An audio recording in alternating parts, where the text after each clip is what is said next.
Well, let's jump in. There are certain relationships in our lives that once we begin to live in that relationship or we claim to know someone well, that begins to impact things in our lives. It begins to shape things in our lives, shapes who we are. Think about some of the relationships, think about some of the people that you've met throughout your life that by knowing them and because of the relationship you have with them, your life is now different. There are things about maybe your daily routine that are different. There are ways that you act. There are things that are part of your day, that are part of your vacation plans because of these individuals. If you're married, when you got married, things in your life changed. Things about your life changed. Your marriage has shaped things about you. Men, when you got married, it probably meant there's more pillows on the bed than there were before you got married. You can't eat peanut butter and jelly every single night for dinner like some of us did when we were bachelors. It changes things about us. When we become parents, if you're a parent, you know this. When you become a parent, having kids changes things about you. All of a sudden, you have to watch things you wouldn't normally watch. You listen to things you don't normally listen to. Things are dictated by their needs, by their preferences, especially when they're younger. And then they get really, really expensive. Your bank account begins to reflect that relationship in a significant way. And so my point is if I came up to you and you had just gotten married maybe a few months prior, and I said, "Hey, how's life since you've been married?" And you said to me, "It's the same as it was before I got married." I'd be like, "What? How? Like, why has that not impacted your life in some kind of way? Why is nothing different?" That would be crazy. We would all think that was bogus if somebody said that to us, which is kind of what I think James is trying to get us to see. We've been walking through the book of James over the last 7 weeks. We're in part 8 of Grit and Grace. I've been looking at the book of James, walking through it, and I think what James is wanting us to see is that if you are someone who has placed your faith in Jesus, then that relationship should have shaped some things in your life that are different now than they were before you met Jesus. And if you're here today and you say, I've not stepped into a relationship with Jesus yet, I want you to know I'm pumped that you're here. And I don't want you to think that I'm teaching this and that you're excluded, but maybe you would just consider what this might mean. And what it may do is begin to shape some things about followers of Jesus that are true that maybe we didn't always realize were true. And maybe in that, begin to see God more clearly. So I'm pumped that you're here no matter where you are in your faith. I think God has something for us today. So we're going to jump in. We're in James chapter 4. We're picking up in verse 13 today. As we understand what a practical faith begins to look like, James is really going to speak to two people today. He's going to talk to planners and to the wealthy. We're going to go all the way through chapter 5, verse 6. And so that's where going to be our ending place today, which may seem a little bit random, but I think it'll make sense as it all goes. How many of you, just by raising your hand, how many of you would say you are a planner? Like you need a plan, you like a plan? Okay, these are the people that ruin vacations. My wife is a planner. And so when we go on vacation, everything is scheduled, everything's got to go this way. And if it doesn't, it's a bad vacation for her. I like to go on vacation and not have a plan. I just want to relax. If we decide we want to do something, let's go do that. My wife is a planner. I like to be a planner in certain situations, but a lot of times I'm just like, you know what? We'll figure it out as we go. And I think that's God's will for our lives. But I'm kidding. Actually, I think we all should be making a plan. But James is about to speak specifically to planners, which really is all of us. Because we can say we don't like plans, we don't make plans, but we really all do plan. We all look ahead. We all think about the future. So look what he says. He uses this phrase twice. We're going to see it here in verse 13. We're going to see it again in chapter 5. He says, "Come now." In other words, he's kind of like, hey, listen up. Come on now. Like, pay attention. This is important. He says, "Come now, you who say, today or tomorrow we will go to such and such city and spend a year there and engage in business and make a profit." He's saying, hey, those of you that like to plan. And then he kind of walks through this hypothetical plan. What he's doing is he's calling out the specific parts of a plan. He's talking about today or tomorrow. So you've got the when. Tomorrow, today, we're going to go somewhere. We're going to travel. This is how long we're going to stay. We're going to spend a year there. Why? What are we going to do? Well, we're going to engage in business. What's the point of all of that? Because we want to make a profit. He's talking about a plan, which so far, all that we've read, that seems reasonable. Makes sense. Seems wise. The assumption here, I think, is James is wanting us to see that you make plans. We all make plans. To not make a plan is to make a plan. The Bible says making a plan is wise. And it even says in the book of Proverbs to not make a plan is actually lazy and foolish. So with that, we continue on to verse 14. This is where it gets a little bit weird. Yet you do not know what your life will be like tomorrow, for you are just a vapor that appears for a little while and then vanishes away. Instead, you ought to say, if the Lord wills, we will live and also do this or that. Verse 16, but as it is, you boast in your arrogance. All such boasting is evil. That's a little confusing because you would think, well, I need to make a plan. A lot of you just raised your hands. You said, I value plans. Well, James just said, you make a plan, you're boasting in your arrogance, all right? Next time somebody makes a plan and you don't like that plan, just say, hey, stop boasting in your arrogance. James is talking about this in chapter 4. What is he talking about? He's not saying you should not make plans. What James is wanting to get to is that rather than focusing on whether or not I'm supposed to make a plan, is that I would maybe consider the perspective that I have when I make plans. When I look to the future, what perspective am I using? How am I looking at the things in the future? And it really comes down to two things. How do I see myself and how do I see God? And he kind of gives some perspective, some insight that shapes our perspective. If you want to live the right way, if you want to continue to live out this faith, then you need to have an accurate view of yourself and you need to have an accurate view of God. Because if you don't, then what he's saying there's a boastful posture that you'll begin to live with in your life. As you look forward to the future, as you make plans for your life, make plans for the people around you, you'll begin to do that out of arrogance. Arrogance of what? A lot of presumption, assuming that tomorrow is guaranteed, assuming that you know exactly how tomorrow is going to go and that you have the ability to create your specific future. This is what James is calling out. And he compares our life to a vapor. And he's not talking about it's been foggy the last few days. There's been some foggy mornings, and we might think of maybe that kind of vapor or mist. Maybe your script, maybe the translation of the Bible you uses the word mist. But he's not talking about a fog that lasts for a few hours and then slowly begins to go away. He's talking specifically about a mist. And so I brought some Febreze. My wife bought this yesterday. She doesn't know that I took it, but it's called cuddle weather. So I was like, oh, okay, I'm down. But there it is. Do you see that? Do you still see it? It's gone. Just like that. It's just a vapor. And that is the picture that James wants us to see. You can't see it anymore. It's completely gone. You might be able to smell it a little bit. I don't even know what cuddle weather smells like because I don't smell anything. You can't see it. It's gone. I can't even smell it right now. And just like that, there's nothing. No trace that it was even there. James is saying that is a picture of your life, which I think can be described in three ways. Three specific things that I think come to mind when we think about our life being a vapor. The first thing is that life is fleeting. The vapor is there for just a moment. You just saw it, and then it's gone. Just like that. Which is interesting because when you think about your life, it seems like the days are long, but the years go fast. I mean, we all feel that. I think it gets faster and faster the older that we get. I read this week, somebody compared it like this. He said, it's interesting. The older you get, time seems to move faster. I mean, older people in the room, you're with me on that, right? When you're a child, time crawls. When you get to college, time begins to walk. It begins to move a little bit faster. You get married, maybe become parents, and all of a sudden it seems like life is running, sprinting. Then you get older, time flies.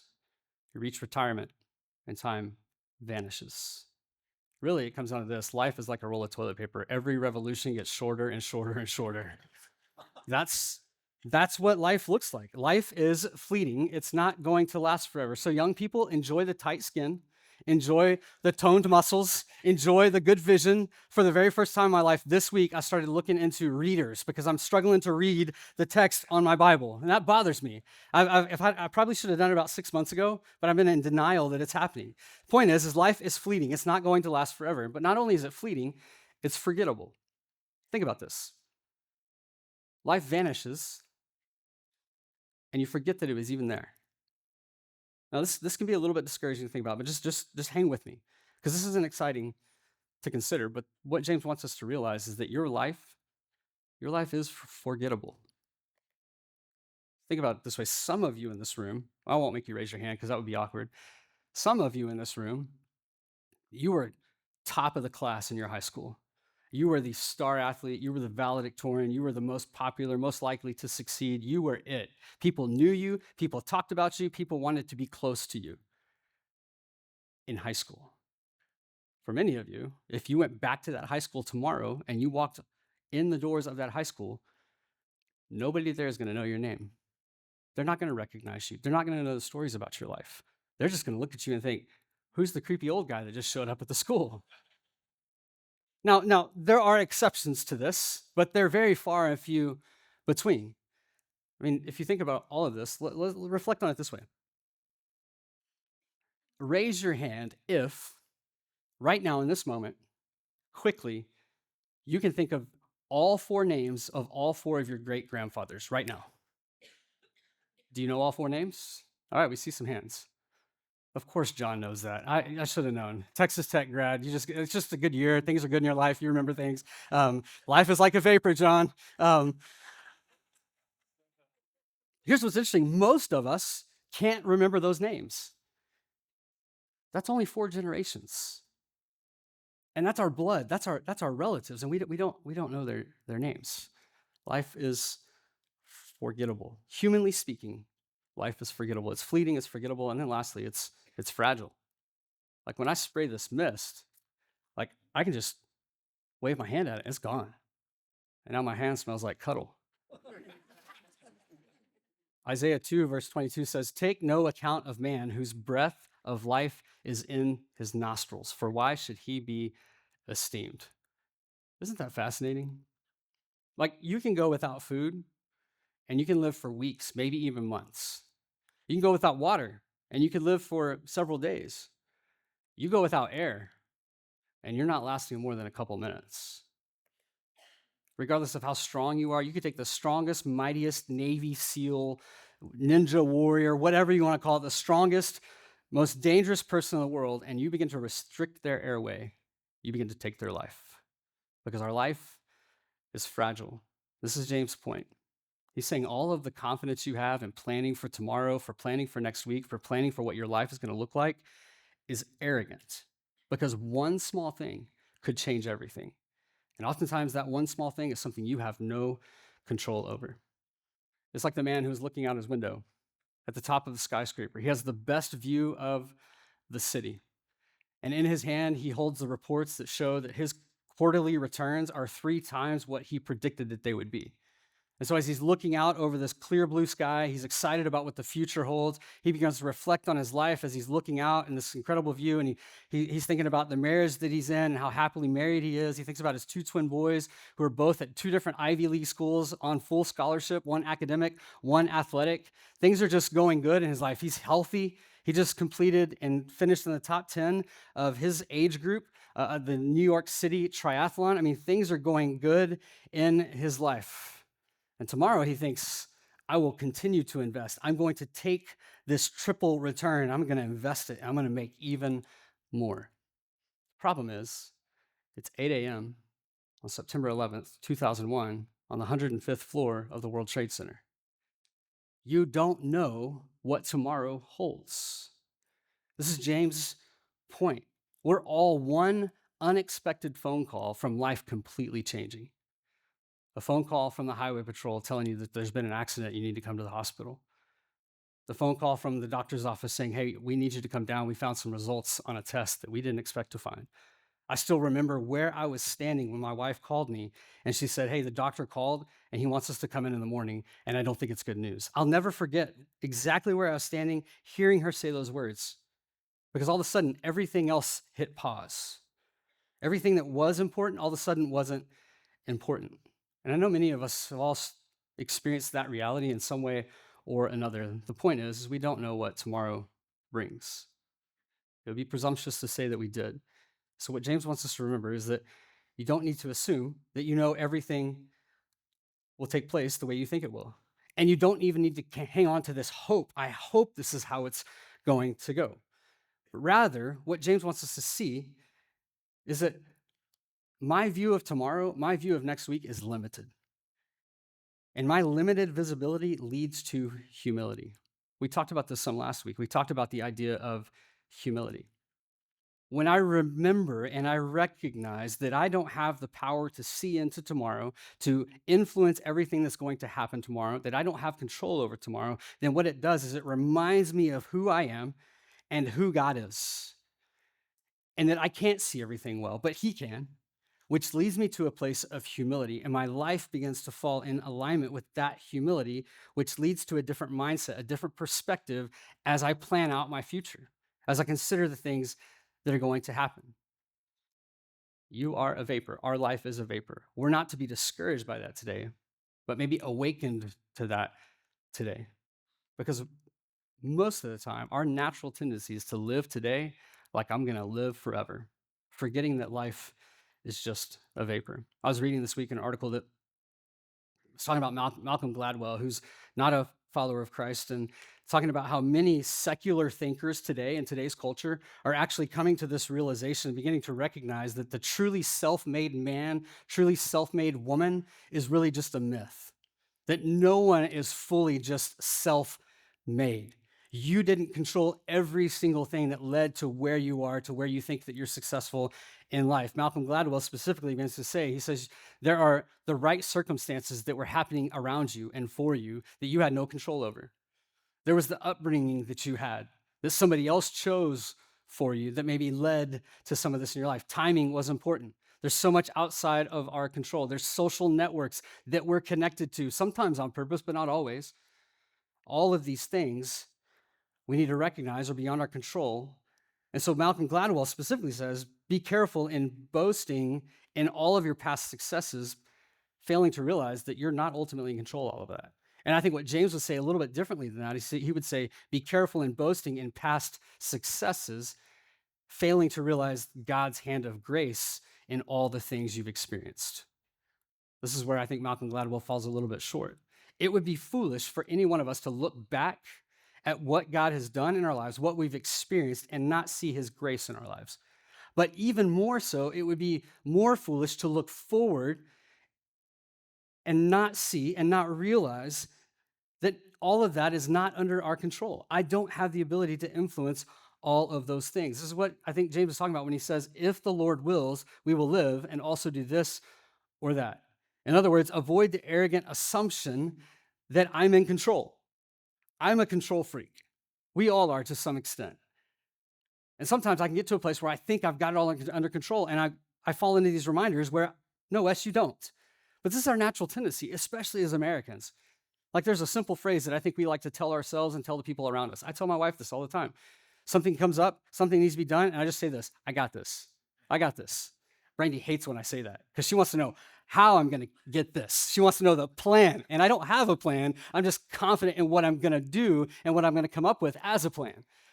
But that's what we do as Americans. We think, you know what? I got this. James is saying, I think literally, he's saying, if the Lord wills, we will live. He's saying, remind yourself of this. I think he's specifically even saying, sometimes it's good to say this out loud. Literally remind yourself, if the Lord wills.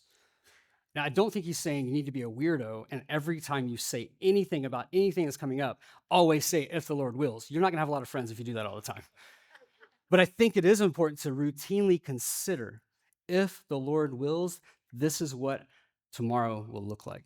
This is what next week will look like. This is what the future holds. My visibility is limited, and when I realize that, it helps me remain humble, understanding who I am, who God is. Limited visibility leads to humility. Now, I could stop right here, and all of this really is just pretty good advice, but I think leaves out some of the specific faith elements. Over the years as a pastor, and even just in my personal life with people that I know, people in my family, over and over, I meet people who their eyes were open to who Jesus was clearly. Their faith came alive when they were walking through a really unexpected circumstance in their life. I think about my grandfather, an incredibly successful military hero. He flew helicopters in secret missions all over the world. He was Colonel Oxford. I mean, he was able to conquer anything in front of him.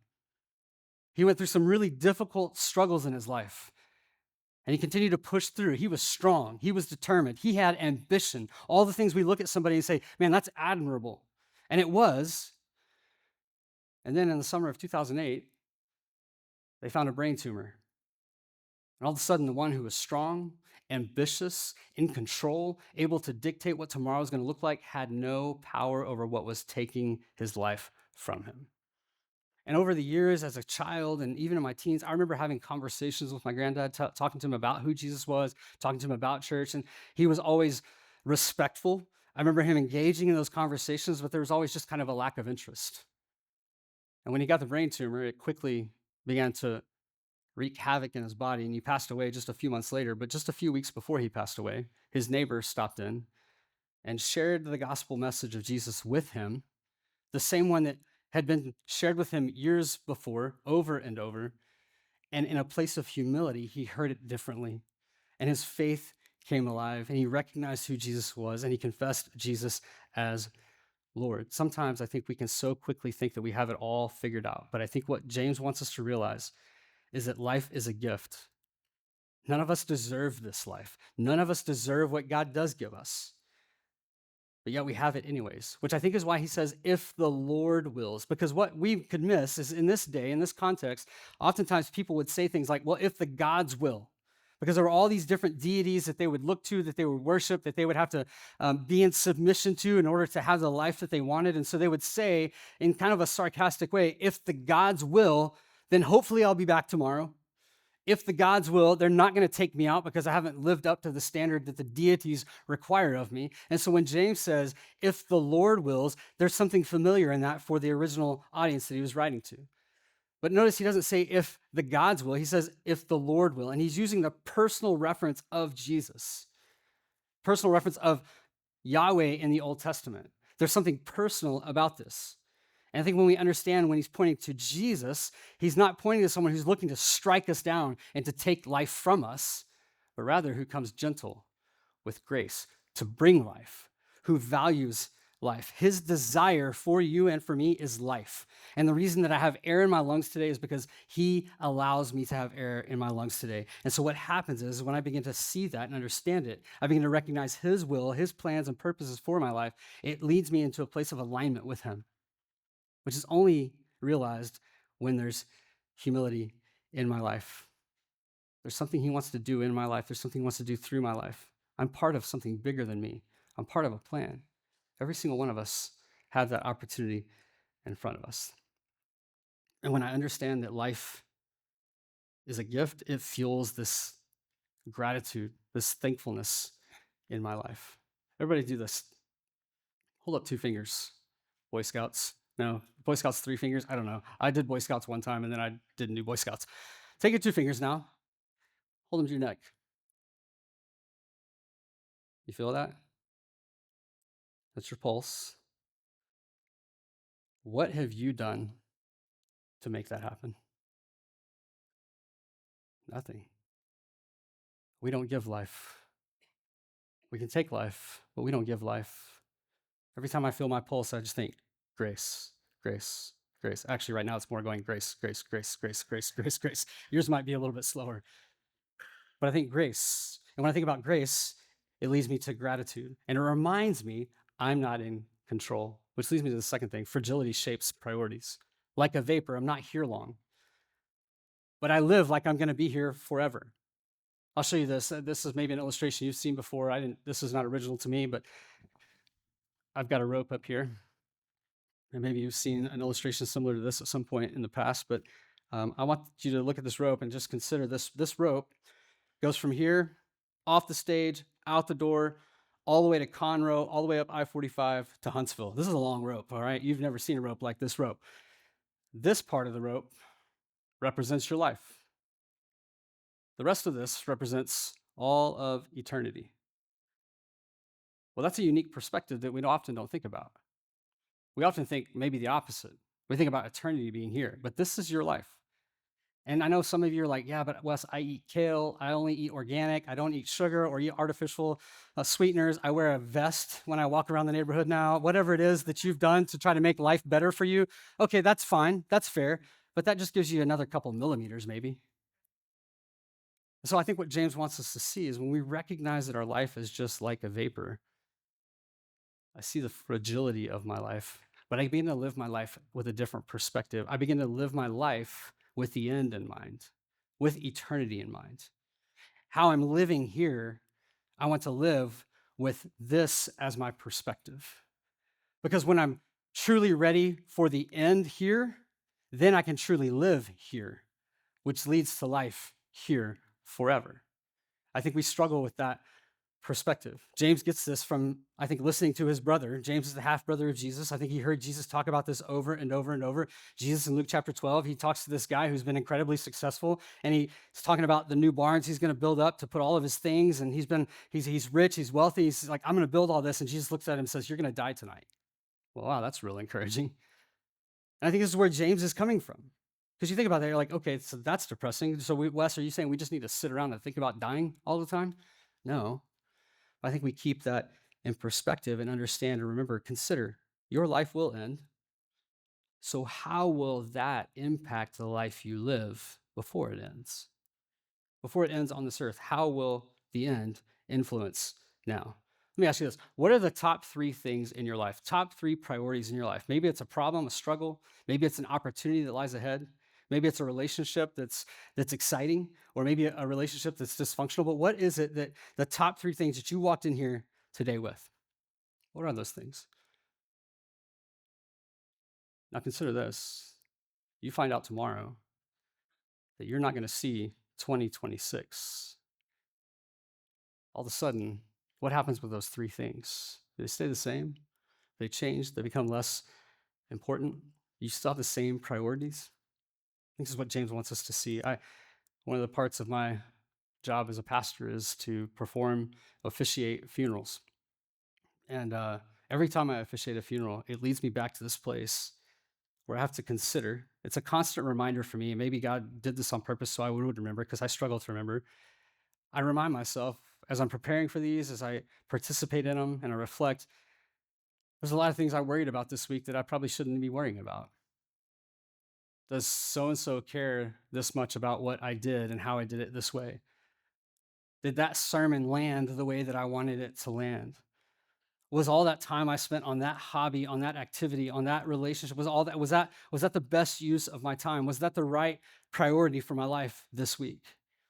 Doom scrolling on social media, was that the best thing for my life? As we think about this differently, it changes our perspective.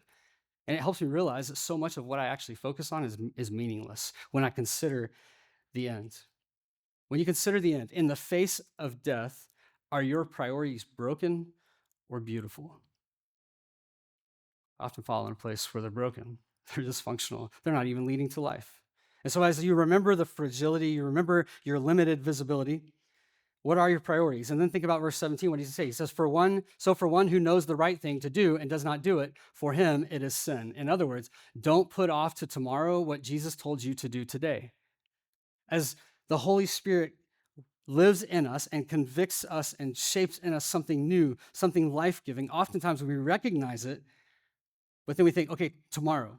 But delayed obedience is still disobedience. So what is it that you feel like God has called you to do at some point in your life that maybe you haven't done yet? Maybe it's just to simply trust him for the first time, to recognize what Jesus has done for you and step into a relationship with him.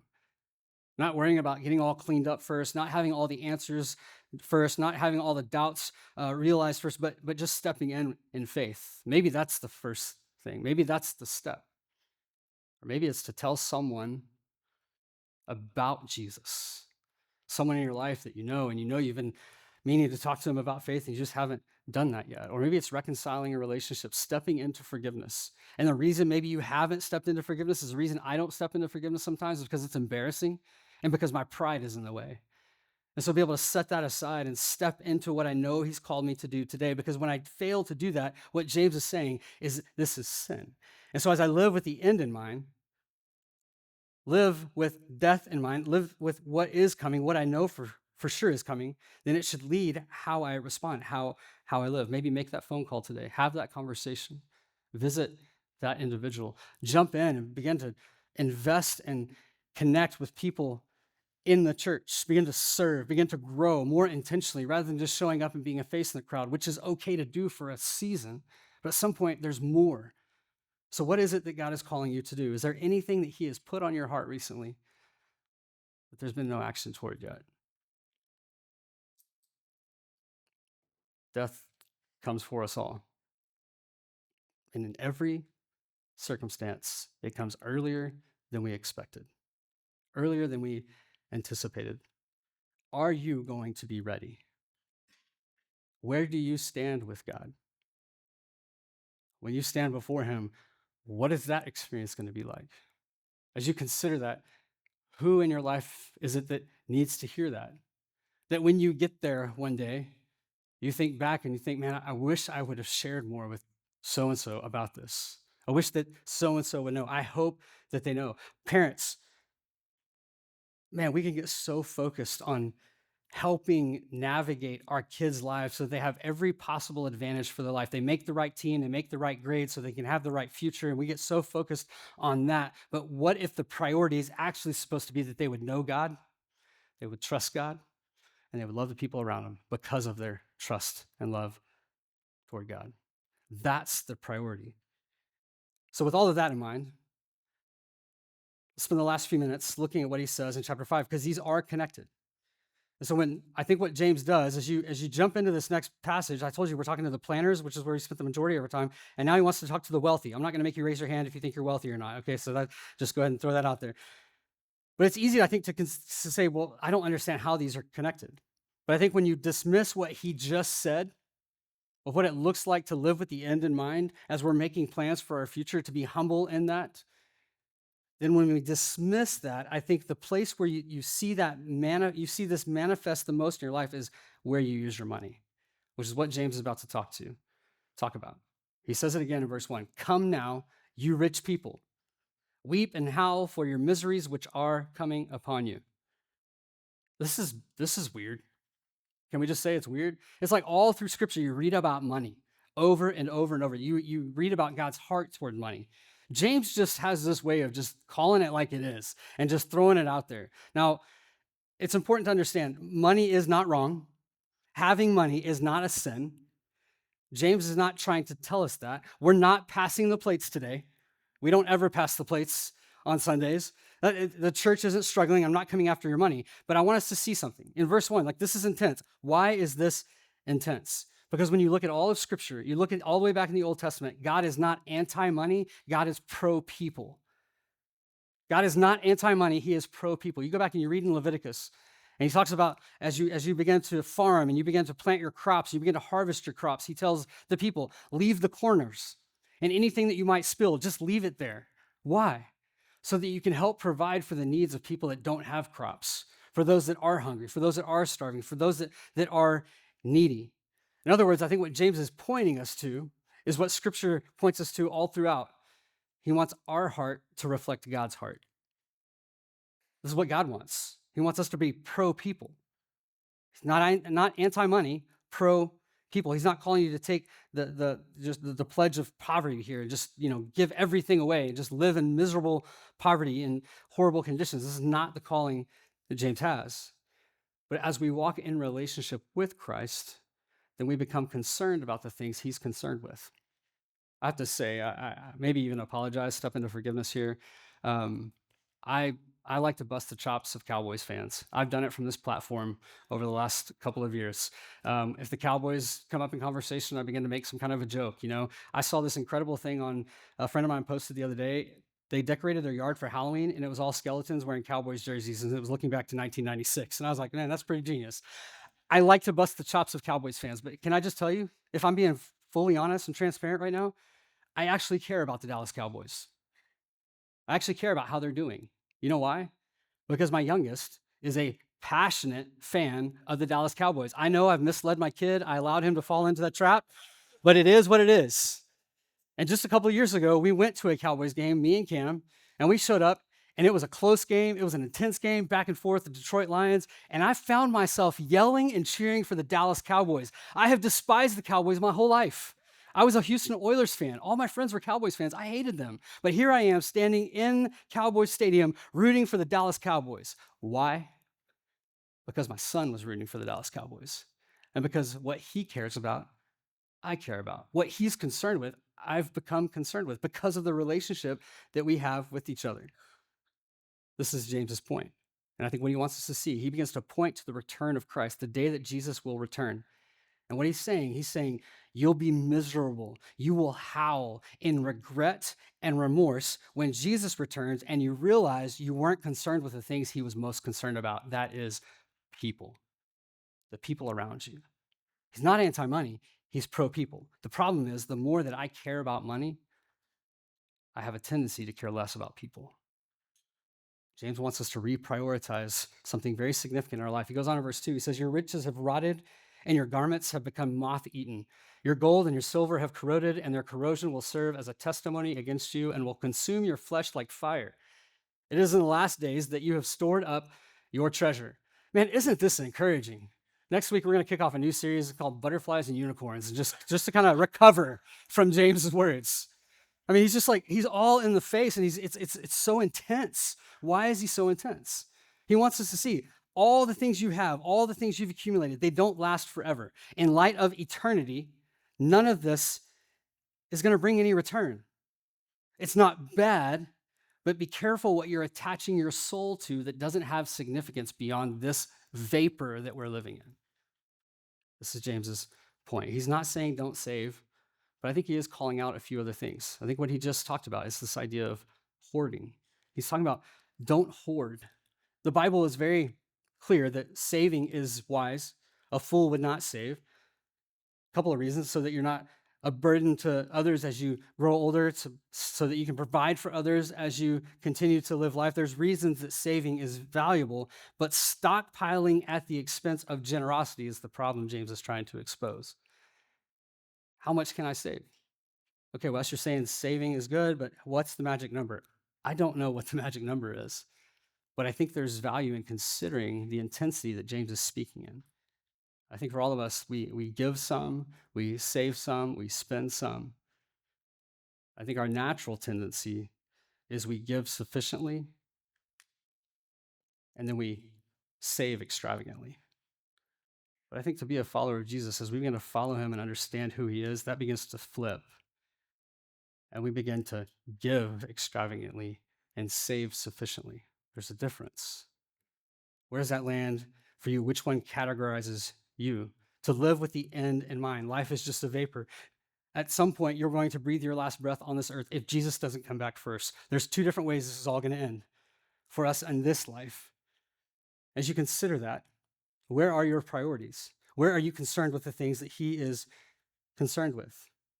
What James wants us to realize is that if you have resources, you should care about those who don't. He goes on in verse 4, behold, the pay of the laborers who mowed your fields and which has been withheld by you, cries out against you. And the outcry of those who did the harvesting has reached the ears of the Lord of armies.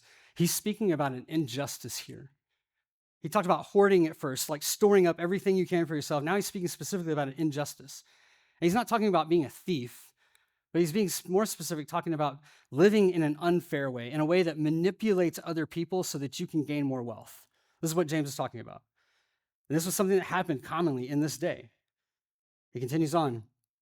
Verse 5, he says, you have lived for pleasure on the earth and lived luxuriously.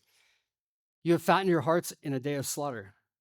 You have condemned and put to death the righteous person. He offers you no resistance.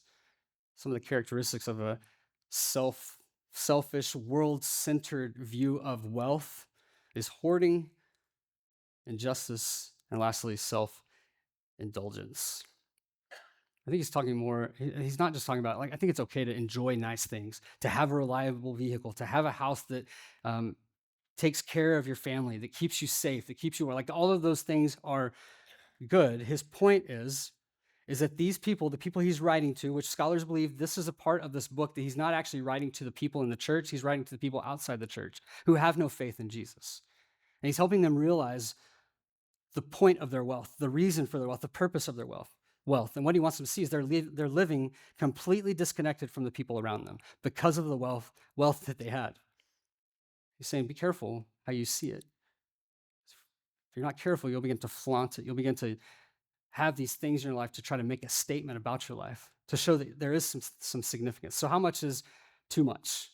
Well, I think it's one of proportion. I don't think there's a magic number, but here's what I would encourage you to do today. Go home this week, and as a family, sit down and begin to reflect. Make it a family exercise. Think of these three things: spending, saving, and giving.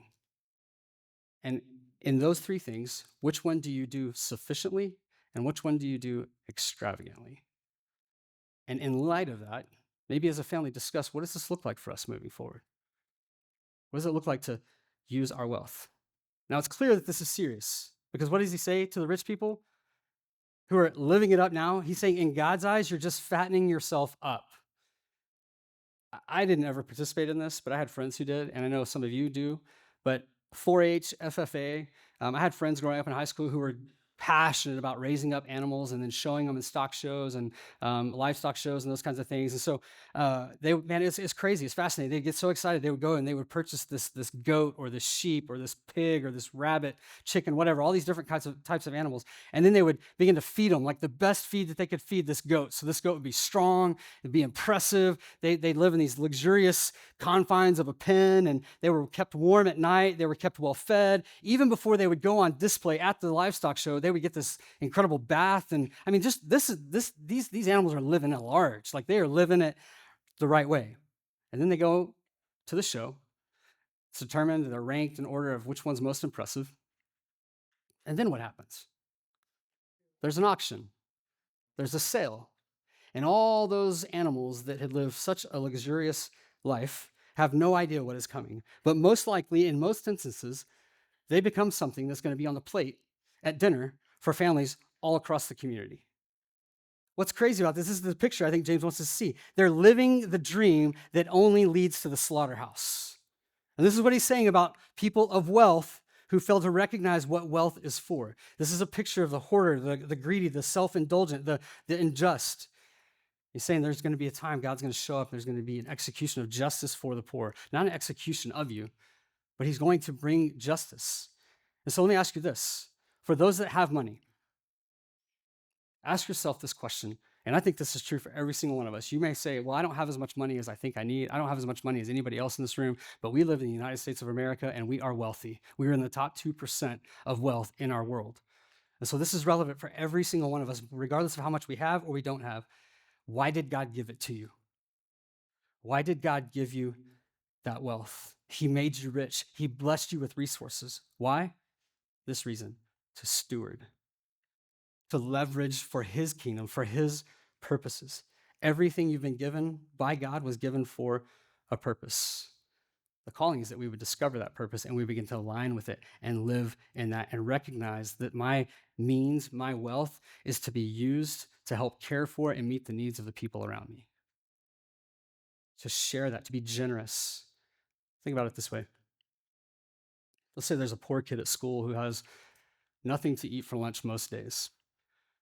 And so you're packing lunch, you're preparing your son's lunch for the next day, and because you're aware of this kid at school, you decide you're going to pack 2 of everything in his lunchbox. So you put 2 sandwiches, 2 juice boxes, 2 bags of goldfish, 2 packages of Oreos, and he is set. But then you get busy, and you forget to tell him why you put 2 of everything in his lunchbox. So he gets to school the next day. He sits down right next to the kid who has no lunch. There's a handful of ways your son could respond in that moment. He could open up that lunchbox and say, oh my gosh, this is the best day ever. My mom hooked me up. 2 sandwiches, 2 packages of Oreos, like, this is amazing. And sit there and just begin to indulge himself with the lunch that he has been provided, thinking, man, I must make my mom really proud for her to do something like this for me. That could be one response. The other response might be to kind of be sneaky, because they maybe are kind of aware of what's going on next to them. And so they just kind of sneakily kind of put 1 of everything away, just in case mom forgets to make his lunch tomorrow. Or he could sit there, realize what he has, and recognize it's an opportunity to share what he has with the person who has a need next to him. Parents, let me ask you, which response would you prefer that your kid make? Which response would you want your kid to instinctively participate in? And as you consider that, why would you think that God is pleased when we pile up our money, our resources, our time, the things that we have, just in case God doesn't provide for my needs tomorrow? This is the picture James wants us to see. I think it all comes down to this. As we know God, and our understanding of God is more clear, we begin to trust God. And then as we trust God, we begin to love people differently because we understand his grace. That grace begins to shape gratitude in our lives. And that gratitude begins to bring generosity. It's a natural response to the grace that we've experienced that we're grateful for, and it leads us to a place of generosity. I'll close with this, just reflecting on the story of Zacchaeus. Zacchaeus was a wee little man was he. He climbed up in a sycamore tree. You know the song if you went to church as a kid. If you don't know the song, you're probably better off for that. But Zacchaeus was a short guy, but more importantly, he was a tax collector. And in the day and age of, in the days that he was around, that was something nobody really grew up hoping to be. Because if you were a tax collector, nobody wanted to be around you. People didn't like you. You were the scum of the earth. Because what you did is you worked for the Roman government and you collected taxes for them, and the Roman government was okay with you taking whatever cut above what they required and keeping it for yourself. So tax collectors were well off. They were wealthy. So Zacchaeus hears about this Jesus is coming to town. And there's this group of people that are coming into town, coming into the city. So Zacchaeus, because he's vertically challenged, climbs up in a tree. As he's sitting up in this tree, Jesus pivots the parade, the procession of people, to go down the street that Zacchaeus is on. And when he gets to the tree, he sees Zacchaeus in the tree. And he says, Zacchaeus, get down here. And he says, man, you need to weep and howl because you are wealthy and you have not used the things that... That's not what he says. What does he say? Zacchaeus, come down. Today I'm going to go to your house. I don't think that's how we see God a lot of times. We think judgment. We think condemnation. We think lightning is going to strike if I don't do what he's called me to do. But here's what Jesus came to do. He came to bring grace because Jesus' priority for you is life. And so when he looks at Zacchaeus and he realizes what Zacchaeus has done, Zacchaeus recognizes he's been seen. I think there's a realization for Zacchaeus because you know how the story ends. They go, they have dinner, and what does Zacchaeus do? He takes everything that he's taken from people and he gives it back even more than he would be required to. All of a sudden, you see this radical expression of generosity because most likely Zacchaeus was ostracized from people. He was lonely. He was realizing this is not the life that I wanted. But Jesus shows up on the scene and he sees him and he has grace for him. And that grace leads to a response of gratitude, which leads to generosity. This is what James is pointing us to. This is the response James is calling us to in our lives. This is what we want to be about as a church. We want to be a church of people who gather together, but then we also recognize the needs around us and we want to work to meet those needs. That's what next weekend's all about, For the City. One of the things we're going to do at For the City next Sunday is we're going to distribute 200 meals to families in Tomball who can't afford to have Thanksgiving dinner. And we're going to provide that for them. You are going to provide that for them. That's why we partner with some of the organizations, Entrusted Houston, Two Lives Changed, New Hearts out in Hempstead, because we want to care. We want to take the resources, the wealth that he's blessed us with, and we want to use that and leverage that for the people to meet needs around us. Are we meeting every need? Not yet. But we're going to do what we can as we can, because that's what he's called us to. This year, our hope, our plan is that we'll give $130,000 out to the community, our backyard, to meet the needs and care for people right around us. That's not normal for a church that's not quite 3 years old yet. That's incredible. I think that's a result of people being extravagant in the way that they give. I'm grateful to be a part of a church that's like that. But he's calling us to more. And it's expensive. We're going to continue to do it. And I'm not asking you today to feel guilty to give. What I would say, and I think this is what James would say, see the needs around you. But before you start to give any money, give your heart. Give your heart to God, experience his grace. As you experience his grace, you'll live with gratitude that results in generosity. That's what it looks like to live this out. This is what it looks like to have our life shaped by the relationship that we have with Jesus. And if you're not ready to give, you don't want to participate, then that's okay. It's not something I'm coming to you and saying, hey, I'm disappointed in you because you're not using your wealth for the people around us. What I would say is just keep showing up. Just keep pressing in. Keep looking for clarity on who God is, and let the response take care of itself. Because I think when you see God more clearly, you'll see the plan and purpose he has for you, and you'll begin to align with that more carefully.